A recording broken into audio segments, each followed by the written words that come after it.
Bonsoir à tous, merci d'être avec nous ce soir. Je suis Julie Delabrosse, je suis chef du service économie et transition du journal La Croix, qui mène vraiment la lutte contre le réchauffement climatique. Alors avec la canicule qu'on vient de passer et l'accélération du réchauffement, on pourrait être assez facilement tenté de dire personne. La réalité, bien sûr, est comme souvent un peu plus compliquée que ça. Sur le terrain, et malgré les vents contraires, de nombreux acteurs économiques cherchent à transformer leur modèle dans le but de décarboner leurs activités. Mais dans un contexte où l'Europe se fait distancer, y compris sur les technologies de la transition, par la Chine et les États-Unis notamment, les voies d'action ne font pas toujours consensus et les efforts semblent parfois bien désuets par rapport à l'ampleur de la tâche. Donc pour en parler, merci à nos 5 intervenants qui sont essentiellement issus du monde de l'entreprise. Jean Ornin, vous êtes directeur général de Citeo, donc l'éco-organisme chargé de la collecte et du tri des déchets.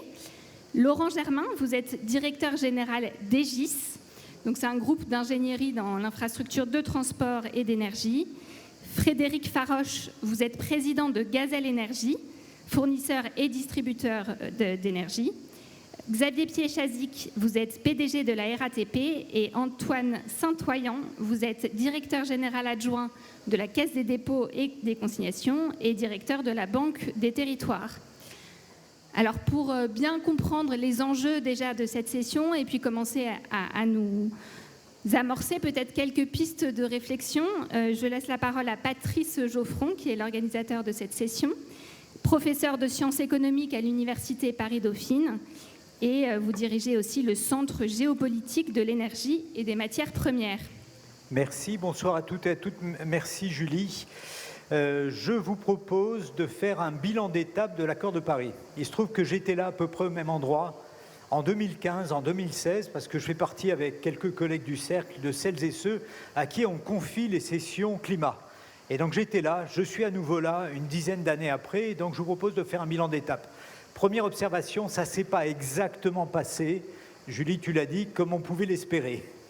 Au bout de 10 ans, la courbe des émissions mondiales n'a pas été inversée. Les Américains sont entrés, sont sortis, sont ressortis. Ils ont fragilisé à l'évidence l'accord de Paris tel qu'il avait fait auparavant, d'ores et déjà, pour le protocole de Kyoto. On va gentiment mais sûrement vers un monde à 1,5 degré. On va le toucher du doigt d'ici peu. Et ce monde de 2030, il va ressembler à ce à quoi on imaginait de se confronter en 2050. Ça commence mal, ça commence très mal.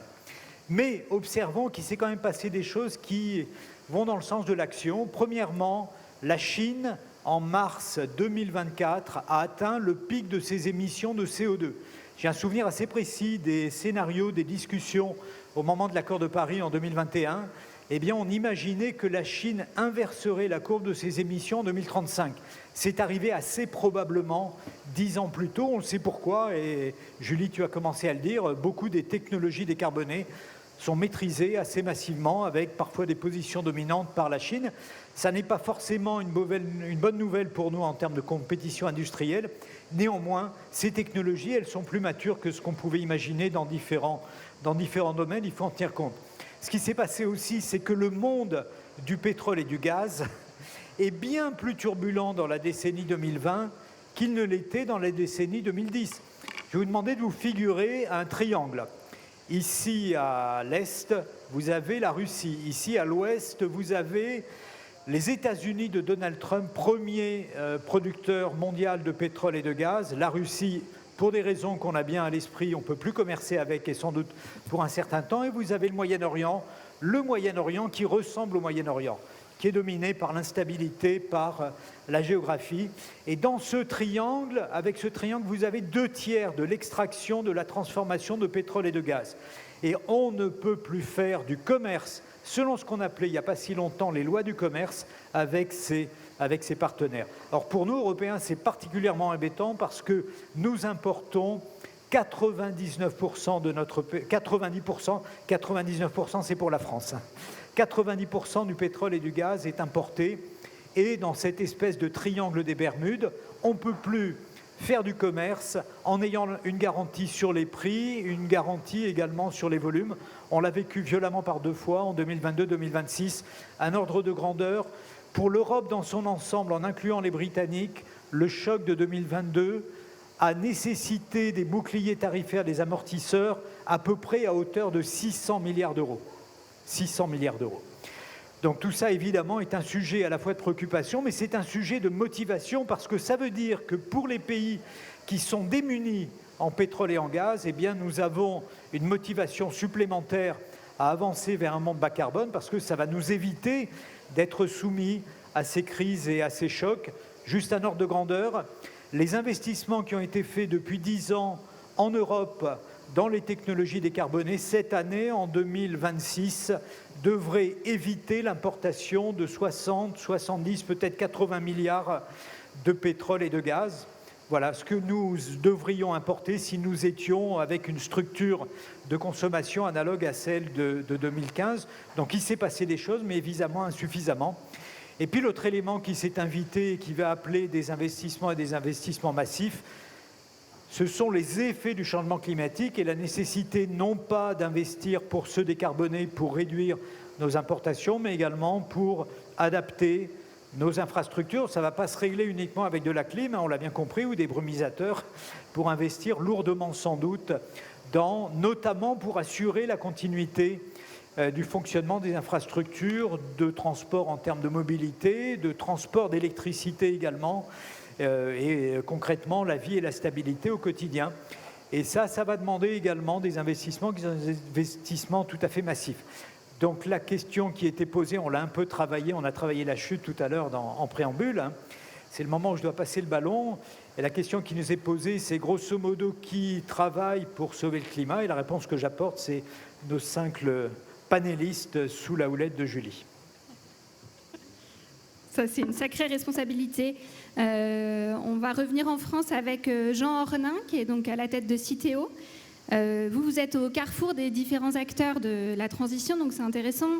Les États, l'État, les collectivités, les entreprises, les citoyens. Est-ce que vous pouvez nous éclairer sur le partage des rôles de ces différents acteurs et puis nous parler un peu de l'économie circulaire que vous portez, qui est aujourd'hui présentée comme une des solutions, une alternative pour être moins gourmand en matières premières et qui peine quand même à s'imposer dans les modèles d'affaires? Oui, bien sûr, effectivement, c'est un angle particulier où là, on ne va pas parler ni de transport, ni d'énergie, mais bien de la circularité matérielle et de l'économie circulaire, sachant que 60% des émissions de CO2 sont quand même liées à l'extraction, à la fabrication, à la consommation de nos biens. Donc en fait, organiser la circularité et la sobriété est un enjeu majeur. Que fait Citeo ? Citeo, c'est une entreprise à but non lucratif qui a été créée au début des années 90 par un entrepreneur, le patron de Danone, qui s'appelle Antoine Riboud, qui a dit au discours de Marseille, quelques années avant, la responsabilité des entreprises ne s'arrête pas aux portes des bureaux et des usines, elle va au-delà. On a une responsabilité sur l'environnement et on doit recycler nos emballages. Et en fait, ça a donné quelque chose qui s'appelle la responsabilité élargie du producteur, qui consiste à dire quelqu'un qui vend un produit avec un emballage porte la responsabilité de la conception jusqu'à la gestion de cet emballage. Et du coup, aujourd'hui, c'est 100 000 entreprises françaises, les entreprises de la grande consommation, qui financent à hauteur d'1,6 milliard des programmes d'éco-conception, de réduction de la matière pour produire nos emballages, de réemploi, et qui financent les collectivités locales pour qu'elles puissent collecter, trier tous ceux qui ont un bac jaune ou un bac sur le vert. Voilà, sachez que ce sont les entreprises qui le financent dans le cadre d'une réglementation qui s'appelle la responsabilité élargie du producteur. Et du coup, pour répondre un peu à votre question et pas être trop long à la question, c'est qui là ? Qu'est-ce qui bouge ? En tout cas, moi, au bout de 10 ans à la tête de Citeo, je trouve qu'il y a un mariage qui est excellent. C'est celui de la combinaison d'une réglementation quand elle est bien faite, parce qu'elle offre aux entreprises un level playing field, c'est-à-dire tout le monde porte cette responsabilité, c'est une obligation légale, et après qu'elle laisse aux entreprises le choix des moyens et du pilotage de la performance. Les entreprises sont capables de piloter de la performance économique, elles sont capables de piloter de la performance environnementale. Le recyclage de nos emballages aujourd'hui, la création du geste de tri, du bac, permet aujourd'hui de collecter, trier et recycler 73% de nos emballages ménagers et permet d'éviter l'émission de 3,2 millions de tonnes de CO2 par an. Bon, ça ne dit pas grand-chose à grand monde, mais c'est 1,5 million de voitures qui circulent pendant une année. C'est ça l'effet de cette économie circulaire. Et donc, c'est vrai que moi, je crois beaucoup à l'engagement des entreprises dans un cadre fixé par la puissance publique et non pas une administration par la puissance publique des leviers. Et il faut faire tout ça pour des raisons environnementales, mais on s'aperçoit de plus en plus qu'il faut le faire pour des raisons économiques. Si je vous ai cité tout à l'heure l'exemple du plastique, fermeture du détroit d'Ormuz, tout à coup, parce que finalement, nos emballages, c'est 5% du pétrole produit. Le prix du pétrole monte, ou le détroit d'Ormuz ferme, et en fait, on s'aperçoit qu'on n'a plus de matière pour produire nos emballages. Et du coup, si on ne le fait pas pour des raisons environnementales, on peut aussi le faire pour des raisons économiques et de souveraineté. On doit organiser la sobriété et la circularité de nos matières, et en particulier de nos emballages. Et de ce point de vue-là, qui est à la manœuvre? Tout le monde, parce qu'on anime effectivement un écosystème qui est fait de l'État, les entreprises, les collectivités locales et les citoyens. C'est une œuvre collective, mais dans laquelle, moi, je crois à la capacité des entreprises d'être des acteurs majeurs et proactifs sur ce sujet-là, et non pas simplement des acteurs qui puissent réagir aux événements. Le business model, vous avez raison, il est compliqué. Jusqu'à aujourd'hui, la circularité, c'était plus cher. Et donc, c'est compliqué quand c'est plus cher. Là, on voit en fait que ça commence à devenir un peu compétitif. Et après, je pense qu'on parlera d'autres sujets, c'est comment on arrive à se protéger, en tout cas en Europe, pour arriver à construire cette économie dans des conditions viables. Merci. Alors, Laurent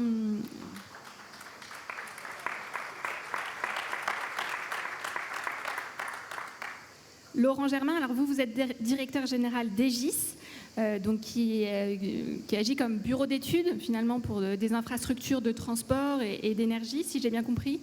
Vous êtes parfois accusé d'aggraver la crise quand vous construisez des aéroports, et à l'inverse, vous êtes la solution quand vous construisez des infrastructures de transport public. Comment est-ce qu'on gère cette contradiction-là quand on est à la tête d'une entreprise comme la vôtre? Et est-ce que vous pouvez nous parler d'un indicateur qui, moi, m'a beaucoup intéressé, qui est votre chiffre d'affaires contributif, qui permet a priori de piloter votre action de décarbonation? Alors, je vais à la fois répondre à cette question et puis répondre à la question du panel qui mène vraiment la lutte contre le changement climatique. Quand on est chef d'entreprise, en fait, il y a 4 acteurs qui nous aident, nous, chefs d'entreprise, à lutter contre le changement climatique. Un, nos clients. Aujourd'hui, 45% des clients d'Egis ont des objectifs de décarbonation. Et donc, ils nous demandent, évidemment, de les aider et de contribuer à cet objectif. Deuxièmement, nos salariés. Le fait de montrer qu'on travaille sur des projets de décarbonation est un élément de rétention de nos salariés et un élément d'attractivité pour des candidats pour nous rejoindre. Troisièmement, nos financeurs. Nos actionnaires, nos financeurs nous demandent de montrer que l'on contribue à cette décarbonation. Les prêts durables, par exemple, ont été multipliés par 6 entre 2018 et 2026. Et enfin, l'opinion publique qui met une pression sur les entreprises quand elles sont prises en flagrant délit de greenwashing. Alors effectivement, Egis a cette beauté de travailler pour l'ensemble des secteurs. Et la première réponse à votre question, c'est qu'il faut arrêter d'opposer les secteurs les uns aux autres. On oppose évidemment l'aviation, on dit l'aviation très polluante, etc. L'aviation, c'est 2,5% des émissions. Ce n'est pas pour ça qu'il ne faut pas travailler sur ce secteur.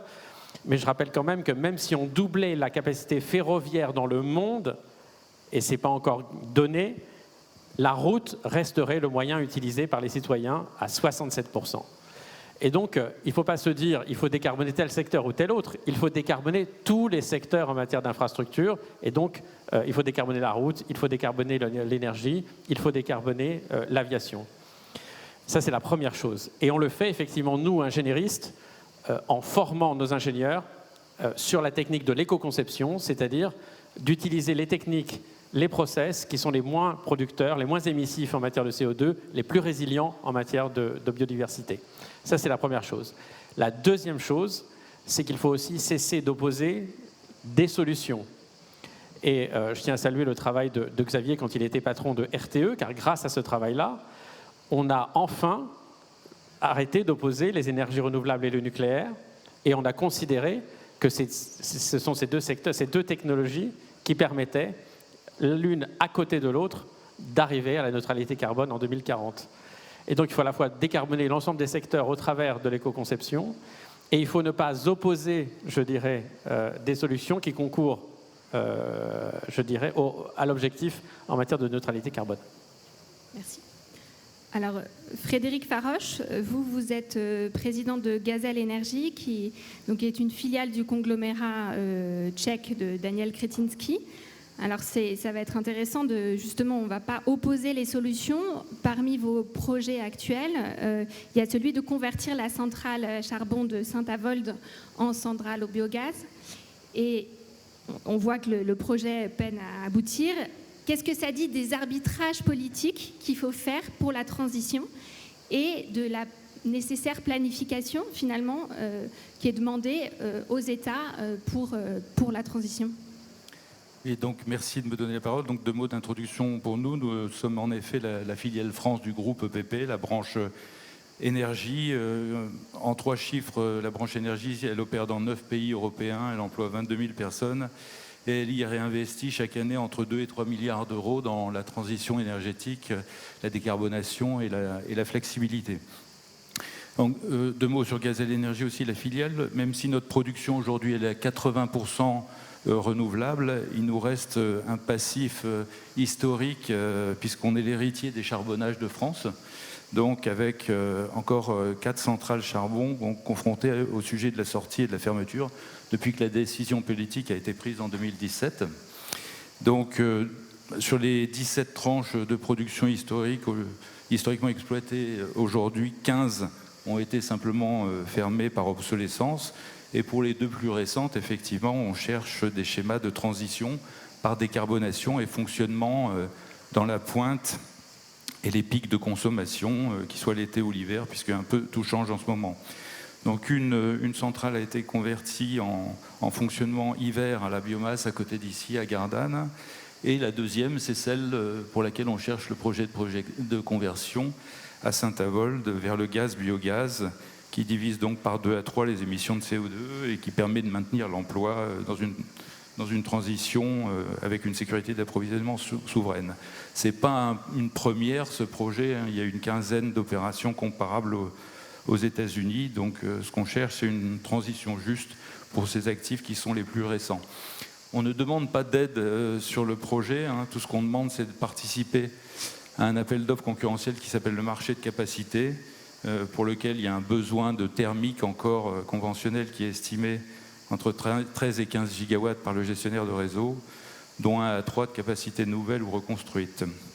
Donc le dispositif de capacité, c'est un mécanisme qui permet de contracter entre les producteurs et le réseau sur le long terme, et pour ne pas dépendre uniquement des fluctuations de marché et être capable de se projeter dans la durée, puisque ça, je pense que c'est une des plus grosses difficultés auxquelles on doit faire face. Donc pas d'aide, et c'est le résultat de l'appel d'offres qui arbitrera la faisabilité de ce projet de décarbonation d'un modèle thermique. Pourquoi il peine à aboutir? Probablement parce que l'Europe est aujourd'hui surcapacitaire et que la demande est basse. Ça, encore une fois, c'est une vision aujourd'hui. Dans 4 ans, ou à l'issue de la PPE numéro 3 en 2035, la vision sera probablement complètement différente. Donc, je voudrais répéter ce qu'a dit le Premier ministre hier. Il faut savoir gérer le temps long. Et ça, je pense que c'est quelque chose qu'on a encore un peu de mal à faire. Donc la planification, et je développerai ça peut-être dans la deuxième partie, peut sûrement, ou une forme de planification peut très probablement aider. Donc je dis pas d'aide, on s'inscrit dans un marché concurrentiel qui vient réguler la volatilité du marché énergie pure, et puis on verra le résultat en décembre. Soit on est sélectionné, on repart pour 15 ans, soit on ne l'est pas, et à ce moment-là, on fermera tout simplement. Voilà, en 2 mots, sans trop parler de nous. Merci. Alors, pour poursuivre sur la planification, oui. Xavier Pied-Jazic, avant d'avoir dirigé la RATP, vous avez été à la tête de RTE. On est aujourd'hui confronté, on entend beaucoup des problèmes de surcapacité électrique, avec une électrification des usages qui a été moins rapide que ce qu'on imaginait. Et donc, on questionne, est-ce qu'il faut continuer à subventionner les renouvelables comme on l'a fait? Voilà, on sent que ces questions-là, elles imprègnent beaucoup le débat public. Alors, comment est-ce qu'on construit des prévisions crédibles dans un monde où les usages et l'innovation vont très très vite, que ce soit en matière d'électricité, mais aussi de transport? Alors vous avez raison, j'ai dirigé RTE avant de diriger le groupe RATP, donc si vous me permettez, je vais vous parler à la fois d'énergie et de transport pour faire un paquet. Oui, on a besoin de planification à des termes les plus loin possibles pour deux grandes raisons. Déjà, c'est que cette transition, et nos entreprises ici, elles portent ça, c'est des grandes migrations techniques, c'est des grandes migrations technologiques, et c'est long. C'est long, c'est de la tech, c'est long. Et donc, si on ne se projette pas loin, on ne sait pas par quoi commencer. Il faut aussi de la planification parce que, alors c'est valable dans l'énergie, c'est ce qu'on a fait, et c'est valable dans les transports, parce que cette lutte contre le changement climatique, elle nécessite beaucoup d'investissements. Et donc, à un moment, dans un monde de rareté des capacités d'endettement de nos sociétés occidentales, en tout cas pour ce qui concerne la puissance publique, il faut qu'on choisisse. Et vous ne pouvez pas choisir ce qui est urgent de ce qui est moins urgent si vous ne planifiez pas à long terme et si vous ne mesurez pas a priori les effets de vos investissements. Donc c'est deux bonnes raisons pour lesquelles il faut qu'on arrive à planifier dans l'énergie, dans les transports, pour donner à voir ce que sont ces systèmes en 2040, en 2050 et en 2060. Alors, il y a plusieurs mais, du coup, parce que je crois que Patrice l'a dit, on est d'accord sur cette transition énergétique, sur le pourquoi. On peut être pour parce que ça donnerait de la souveraineté. On peut être pour parce que c'est bon pour le climat. Donc on est tous à peu près d'accord pour se dire qu'il faut qu'on aille dans cette direction. Le gros problème, c'est le comment. Alors, Jean a évoqué tout à l'heure la question de la régulation mise en œuvre par les pouvoirs publics. Je voudrais rebondir sur ce qu'il a dit, parce qu'il a prononcé le mot de protection. Moi, je crois beaucoup dans ce binôme. On ne peut pas demander à des entreprises comme les nôtres de rentrer dans des modes de régulation et de migration de leur système technique qui, en fait, potentiellement pourraient enrichir leurs coûts, sans en contrepartie que les pouvoirs publics offre une forme de protection. Donc ça, c'est mon premier mais. Il faut qu'on articule bien le couple régulation, protection. Une entreprise qui est exemplaire, elle doit pouvoir être protégée des effets d'une concurrence internationale qui n'est pas encore complètement correctement gérée. La deuxième sujet, et j'en ai un troisième, mais je vais passer la parole à Christophe et Antoine après. J'ai dit que cette transition, elle supposait beaucoup d'investissements. Aujourd'hui, moi, je considère que la question de qui porte ces investissements pour la transition n'est pas encore complètement adressée. Bien sûr, il y a des entreprises comme nous qui peuvent porter un certain poids de cette nouvelle dette. Bien sûr, il y a les pouvoirs publics qui peuvent s'y mettre, mais on connaît la charge de la dette au sein dans l'État français et on connaît celle dans les collectivités locales. Moi, je pense qu'il serait temps aujourd'hui de faire plus d'ingénierie financière pour se poser la question des structures de portage de ces dettes, puisque beaucoup des institutions qui se projettent dans la transition énergétique du XXIe siècle ont été créées dans le XXe siècle, d'autres sont plus anciennes, et je ne suis pas persuadé qu'on soit bien dimensionné, en tout cas bien équipé, pour pouvoir porter l'ensemble de ces investissements qu'on aurait besoin de lancer maintenant, et probablement qu'on aurait besoin d'en lancer plus maintenant pour être prêt en 2035, 2040, 2050, qui est notre deadline à tous. Merci. Alors Antoine Saint-Oyen, quand on s'est eu pour préparer cette table ronde, votre réaction immédiate à la question, ça a été de dire ceux qui font la transition aujourd'hui, c'est les maires. c'est les collectivités. Voilà. Est-ce que vous pouvez nous dire un peu le rôle des territoires dans la transition? C'est vrai qu'on reproche beaucoup à l'État de ne pas agir assez vite. Aux entreprises, on leur fait généralement le même reproche, et aux consommateurs, on leur dit qu'ils sont schizophréniques. Qu'est-ce qu'on peut dire du rôle des territoires dans la transition? Alors, il n'y a pas un seul acteur, on va dire, qui lutte contre le changement climatique seul. Il y a évidemment plusieurs acteurs qui conjuguent leurs forces. L'État, évidemment, en fixant un certain nombre de règles, les entreprises en innovant et en proposant des solutions, des acteurs financiers en apportant des capitaux, des ONG ou des associations en mettant une certaine pression, et les collectivités locales, les acteurs territoriaux qui, in fine, prennent un certain nombre de décisions qui contribuent à la lutte contre le changement climatique. Moi, ce qui me frappe, c'est le fait que depuis, on va dire, au cours des 3 dernières années, on a eu une forte accélération des investissements des collectivités locales sur des projets qui contribuent à la lutte contre le changement climatique. De quoi je parle? C'est les projets qui visent à développer les réseaux de chaleur, notamment pour changer les sources d'énergie et essayer d'avoir de la chaleur plus propre dans les logements ou les bâtiments tertiaires. C'est les équipements en mobilité électrique, que ce soit les flottes de bus électriques ou de plus en plus les TER électriques. C'est la rénovation des bâtiments publics. On a un bon exemple avec notamment l'épisode récent de canicule. On avait lancé à la Banque des Territoires il y a 2 ans un programme pour la rénovation des écoles.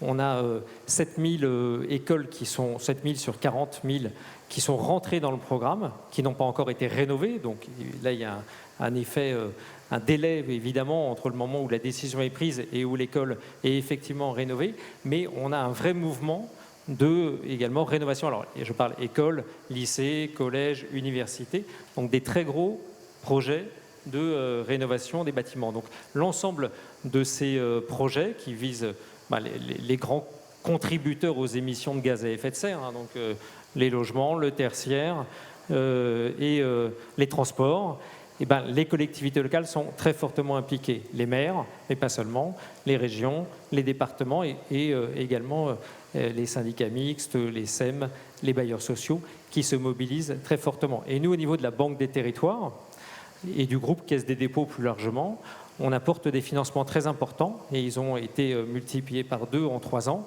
pour accompagner ces investissements en faveur de la transition écologique qui sont portés par les collectivités. Et on le fait directement au niveau de la Banque des Territoires avec l'argent du livret A. Donc les Français déposent leur argent sur le livret A. Cet argent est utilisé pour financer ces grands projets avec des maturités qui sont très longues et qui permettent de porter des vrais projets de transformation sur des durées de 25 ans, 35 ans et plus, et à des taux qui sont intéressants pour les collectivités. Donc ça, on a une vraie dynamique au niveau territorial qu'on observe dans un certain nombre de domaines et qui peut être accompagnée, en tout cas de manière assez pragmatique et apolitique, sont largement portés par les collectivités aujourd'hui. Donc, malgré la baisse des fonds verts dont on parle beaucoup en ce moment, ça voudrait dire qu'il reste quand même un peu d'argent aujourd'hui pour financer la transition?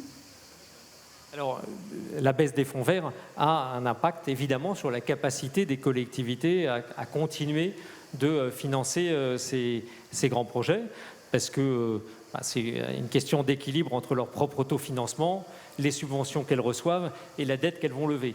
Donc aujourd'hui, elles compensent la baisse des fonds verts par des économies sur les charges de fonctionnement pour avoir plus d'autofinancement d'une part et davantage d'endettement d'autre part.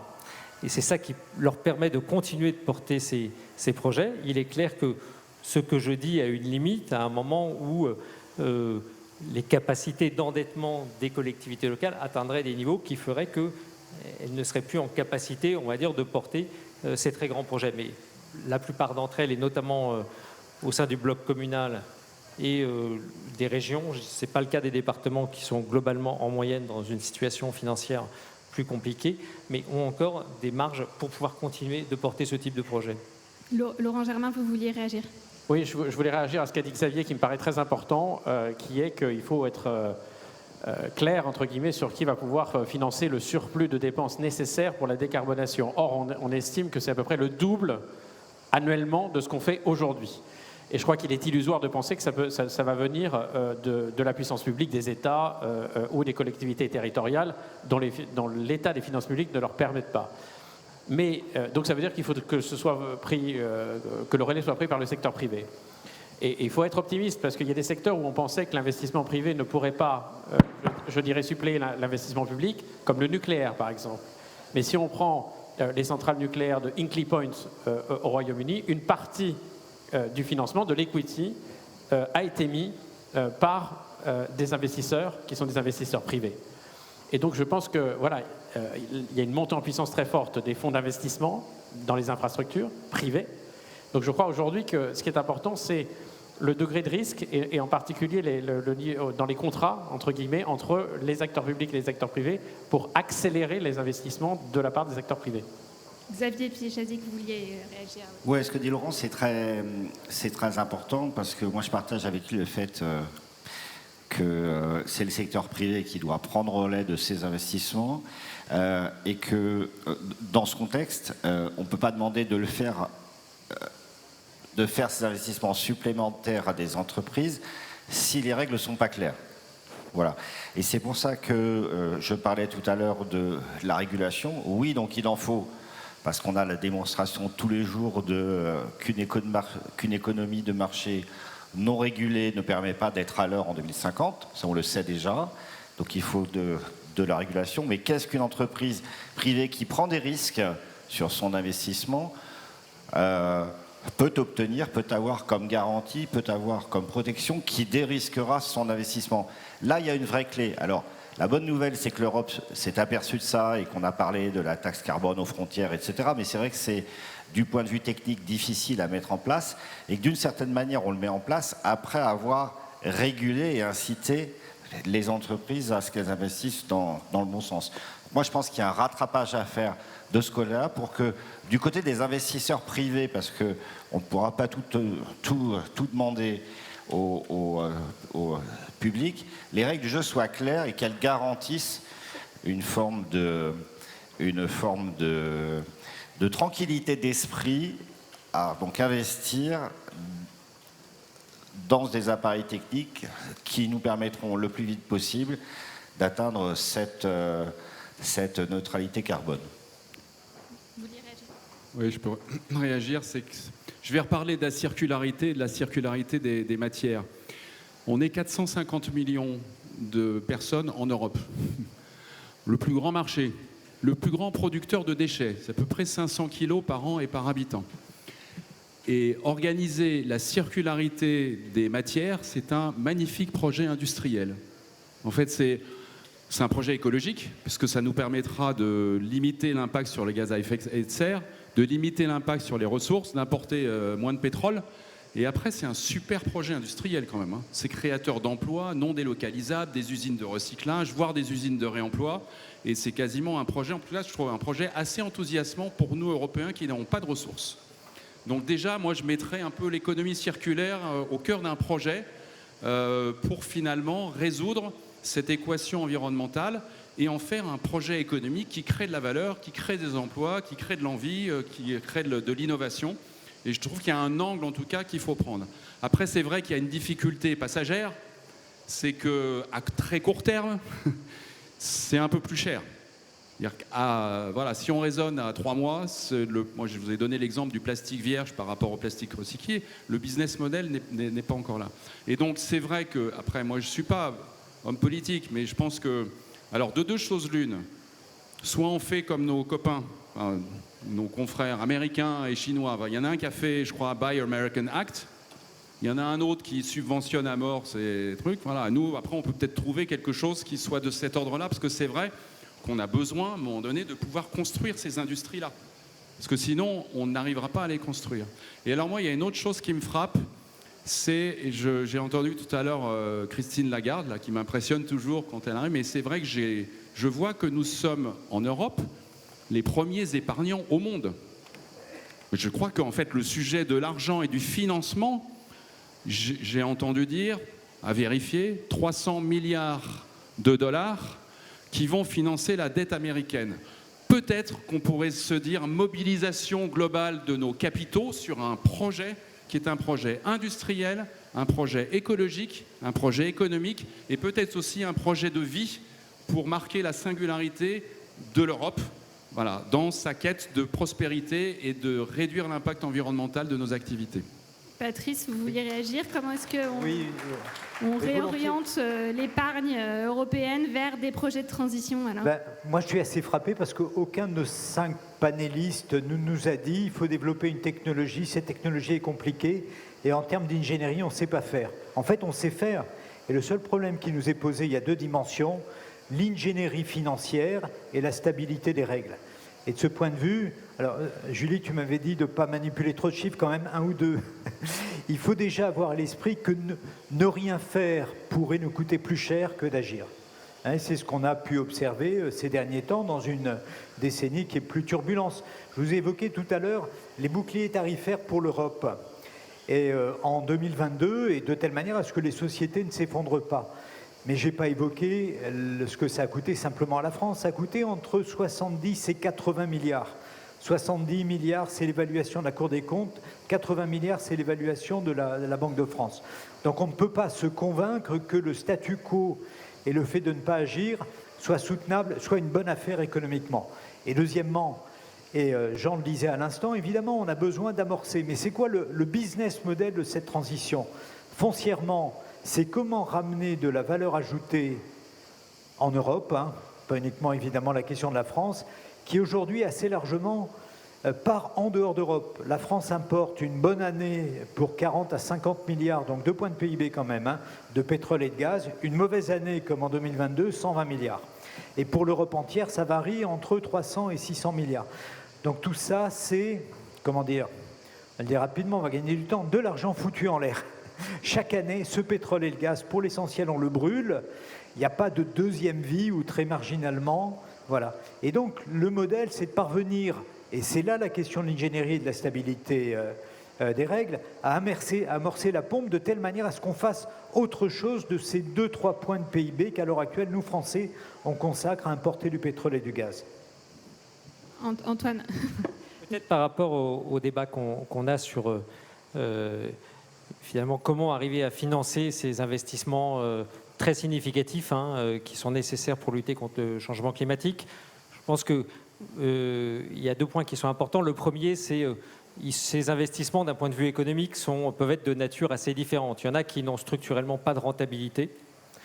Par exemple, lorsque un bâtiment public est rénové par une collectivité locale, parfois, alors, il peut y avoir de la rentabilité lorsqu'on change l'éclairage public, et ça a pu être fait, mais il y a beaucoup de cas dans lesquels il n'y a pas de rentabilité. Et là, effectivement, c'est financé par de la dette, et in fine, ça peut être effectivement financé par des collectivités publiques. En revanche, il y a beaucoup d'investissements qui peuvent avoir de la rentabilité. C'est le cas dans l'ensemble des investissements dans les énergies renouvelables. C'est le cas sur des investissements dans le secteur des transports. Et là, il y a possibilité de faire venir des financements privés, évidemment, plus importants, parfois aux côtés d'acteurs publics. Et au niveau du groupe Caisse des dépôts, on est souvent co-investisseurs avec des privés dans ce type de financement-là. Mais pour ça, il faut effectivement qu'on ait une régulation qui permette d'assurer aux investisseurs privés une visibilité à long terme sur les investissements qui sont susceptibles de financer. C'est le cas dans l'éolien en mer, par exemple, et là on voit que ça commence à bien fonctionner. C'est le cas évidemment dans l'ensemble des projets de recyclage, retraitement des déchets, valorisation énergétique des déchets, parce que là on est dans des modèles qui permettent de faire venir du privé et de lui donner de la visibilité. Et là on a un mix de financement, donc, avec lequel la partie dette et publique prend la partie qui n'est structurellement pas rentable, mais en revanche laisse toute sa place à des financements privés pour prendre une partie importante de ces investissements.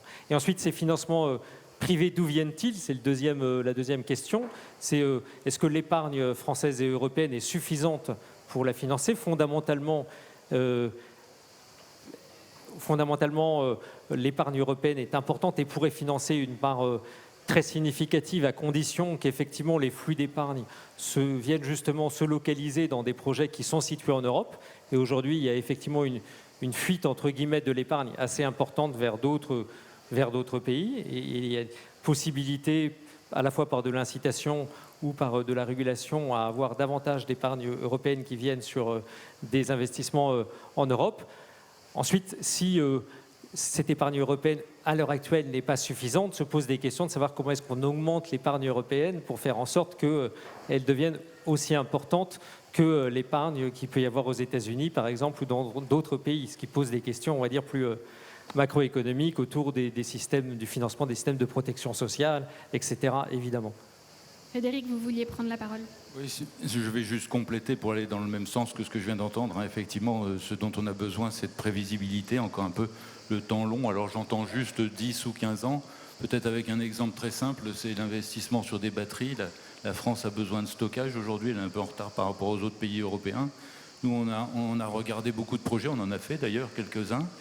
On a les capacités d'investir, c'est pas le sujet, sur fonds propres en fait, mais on doit simplement faire notre propre prévision du développement des prix dans les 5 ou les 10 dernières années, ce qu'on fait, et on prend la décision d'investissement, mais ça serait quand même beaucoup plus simple si on donnait un peu de visibilité effectivement à moyen terme. Encore une fois, la gestion du temps long, alors je ne sais pas ce que c'est que le temps long, pour moi 10-15 ans c'est déjà assez le temps long pour l'énergie, si vous voulez. Donc il y a des exemples concrets quand même qui sont pas loin de trouver et qui trouvent déjà un peu un développement. Il n'y a pas grand chose à rajouter pour y arriver, je pense. Je ne sais pas si c'est simple ce que je dis, mais c'est une réalité en ce moment de l'énergie. Laurent, vous vouliez réagir? Oui, il y a quand même un peu un éléphant dans la pièce qu'on n'a toujours pas évoqué, qui est l'usager ou le consommateur et quelle part il prend, entre guillemets, au financement de cette transition. Et force est de constater que certaines régulations qui avaient été vues comme des solutions, par exemple la mise en place de zones à faible émission dans les villes, il y a une machine arrière. Nous, Aegis, on avait été retenus pour faire la zone à faible émission du Grand Manchester, de Andy Burnham. Et puis, c'est un projet qui a été pris en otage politiquement et où, in fine, le Grand Manchester a fait demi-tour. C'est aussi, effectivement, ce qu'on constate, dans une certaine mesure, en France. Et derrière, il y a une sorte de sentiment d'inégalité devant les conséquences quotidiennes de la transition. Ça, c'est le premier aspect. Et le deuxième aspect, c'est l'incertitude sur le coût. Et dans l'incertitude, évidemment, on s'oppose au fait qu'on puisse avoir un coût individuel en tant qu'usager ou consommateur qui augmente. Il y a une crainte d'y perdre dans cette transition. Vous, Xavier Piéjazic, vous dites il faut rendre la transition désirable. Quand on voit les images un peu chaotiques justement de la canicule de ces derniers jours, on a du mal à voir comment est-ce qu'on rend cette transition désirable. Oui, alors c'est vrai qu'un monde merveilleux conduirait à ce que tout le monde ait le désir d'aller dans la même direction.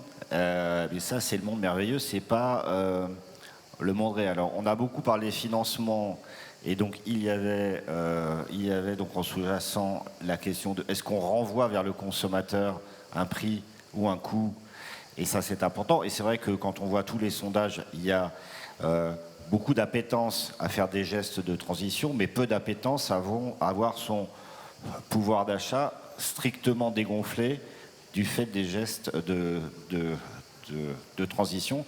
Ça renvoie à ce qu'on disait tout à l'heure sur quel type d'ingénierie financière on met en place pour pouvoir financer tout ça à un coût pas trop cher, parce qu'à la fin, c'est ça qui se joue, le coût de ce capital-là, pour pas que ça vienne écorner du pouvoir d'achat. Ça, c'est la première condition d'acceptabilité avant de parler de la désirabilité.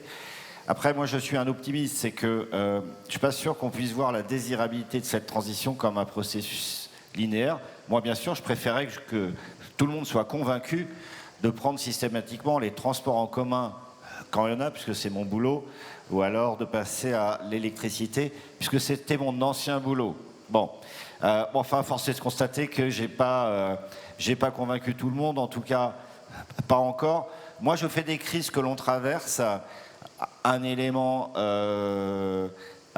d'optimisme. C'est pas ces questions de représentation, ce n'est pas des processus linéaires, tout le monde ne sera pas convaincu du jour au lendemain, mais je pense structurellement qu'après la guerre en Ukraine, qui nous a mis un premier impact sur l'énergie, l'arrivée de Trump, la montée en puissance des questions de dépendance et de souveraineté, ce qui se passe en Iran et dans le détroit d'Ormuz, petit à petit, ça fait bouger les représentations. Et donc, on sait que la désirabilité, à terme, c'est une question de représentation. C'est pas pour ça que je souhaite des crises mondiales tous les jours, mais au moins tirons profit des crises que l'on traverse. Et je mets dedans la chaleur qui fait cette semaine ici et qui l'a fait dans toute la France la semaine dernière. Ça participe de la prise de conscience collective. Et d'une certaine manière, c'est pas si mal si ça fait progresser les choses. Alors, la réaction à l'élection de Trump, ça a été aussi un vent de simplification réglementaire. Je ne sais pas de quel œil vous voyez ça, vous, qui êtes convaincus de la nécessité de se décarboner. Est-ce que ce vent de simplification, il va dans la bonne direction? Oh, moi, je sais pas, par rapport à Trump, effectivement, et vous vous souvenez, une de ses premières décisions, c'est je supprime les pailles en papier, je réintroduis les pailles en plastique. Qui est un des premiers objets qu'on trouve dans les océans. Au motif que vous nous emmerdez avec tout ça, franchement. En fait, c'est vrai qu'on a rangé l'écologie dans la case de la contrainte, de la morale, de l'obligation, de la réglementation, alors que finalement, ça peut être un projet industriel, un projet économique qui crée de la valeur, qui crée de l'envie. Et en fait, moi, je pense que quand on parle après de désirabilité, nos concitoyens, ils sont prêts. En fait, ils sont conscients. Enfin, je veux dire, à un moment donné, ils le savent. Et il y a une demande quand même autour de ça, c'est je suis prêt, mais il faut que ce soit équitable.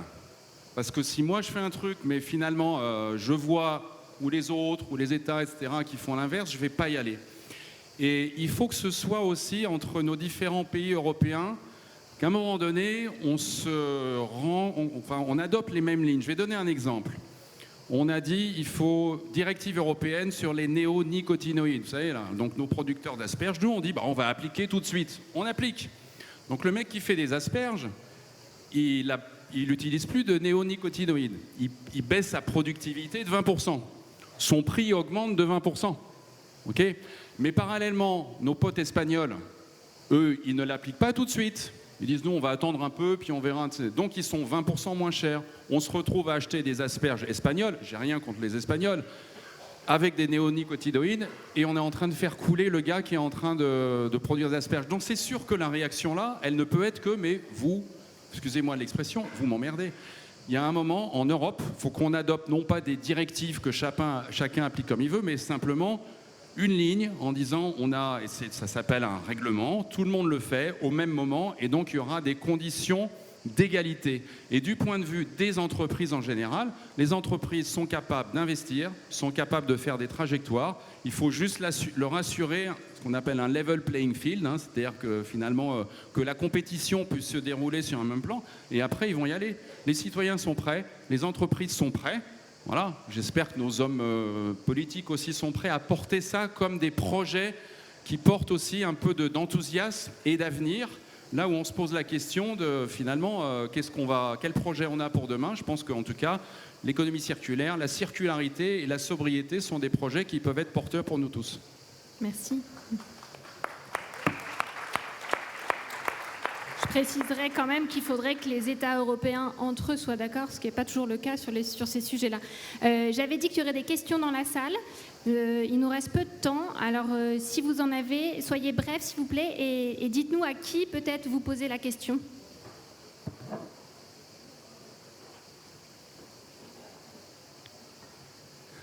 Bonjour, Xavier Corval, Ecosphère. Je vais vous poser la question, Monsieur Ornin, pour nuancer vos propos, parce qu'en fait, vous incitez principalement sur le projet industriel qui consisterait à traiter de mieux en mieux les déchets. L'ambiguïté de cette proposition, c'est qu'en fait, quand on fait des investissements pour mieux les traiter, des usines de méthanisation et autres, il faut alimenter en fait ces usines en déchets. C'est-à-dire qu'en fait, plus on investit pour traiter les déchets, plus on réglemente uniquement la problématique aval, celle de la collecte et du traitement des déchets, plus on minimise l'enjeu de la réduction et de la prévention des déchets. C'est une remarque pour nuancer. Et après, j'ai une question très rapide. Ouais, alors, c'est plutôt pour des questions que pour des... D'accord. La question, c'est est-ce que la lutte contre le changement climatique peut inciter, faire levier à la réduction des dépenses publiques inutiles pour la financer? La réponse est oui, parce que finalement, réponse simple, moins vous avez de déchets. En gros, si vous développez la circularité, par exemple, le réemploi. Voilà. Je pense que cette bouteille est une bouteille réemployée. Donc, elle va être utilisée une vingtaine de fois avant d'être recyclée. Et donc, vous allez faire baisser la production de déchets. Et donc, par voie de conséquence, vous réduisez les besoins en investissement sur des incinérateurs, parce que finalement aujourd'hui nos déchets ménagers ils vont dans des incinérateurs pour aller vers des choses qui sont le réemploi. Donc là c'est d'autres investissements, des usines de lavage ou des usines de recyclage. Mais effectivement, logiquement, ça fait baisser le prix pour la collectivité. Vous avez des exemples d'élus qui ont instauré ce qu'on appelle la tarification incitative. Je ne sais pas si vous connaissez ce système, c'est... Finalement, on dit à nos concitoyens, moins vous avez de choses dans votre poubelle classique, moins vous allez payer. Donc ça remplit en général le bac de tri, parce que celui-là il est financé par les entreprises, et ça fait baisser la production de ce qu'on appelle les OMR. Et au fur et à mesure, des villes comme Besançon ou d'autres endroits comme en Vendée ont divisé par 2 la production de déchets. Donc des économies pour les contribuables. Voilà. Et de l'autre côté, la création d'activités économiques avec les industriels à la manœuvre. J'ai répondu ? Est-ce qu'il y a d'autres questions dans la salle ?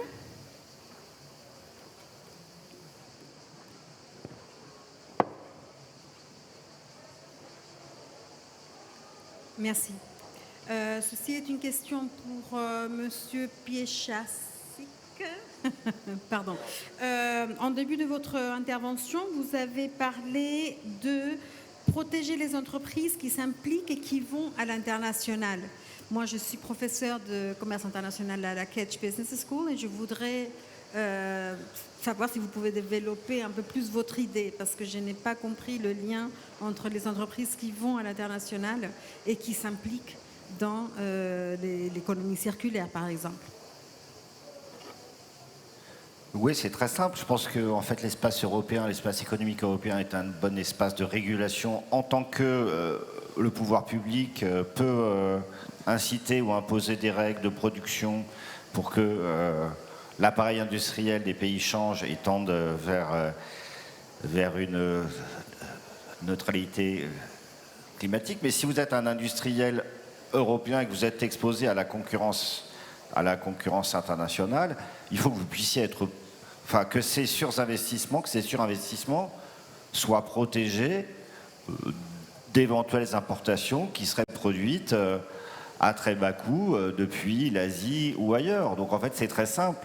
Et je crois que c'est une question de pacte. C'est-à-dire que les industriels, ils sont prêts à entendre qu'ils ont des efforts à faire, qu'ils ont plus d'investissements à faire pour décarboner leur process, en contrepartie de quoi ils ne se retrouveront pas à passer des pertes à terminaison, des dépréciations d'actifs, parce que rétrospectivement, on aura constaté qu'il y a eu des importations depuis l'Asie, depuis les US, etc., qui seront venus leur prendre leur part de marché.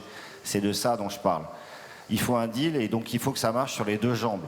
Pour cela, je pense que l'espace économique européen, c'est un bon espace, mais simplement, il ne faut pas qu'une jambe. Si on reste sur une jambe et que l'autre n'est pas là ou en fait qu'elle est trop courte, il n'y a pas. Je pense que le deal est difficilement possible. Voilà.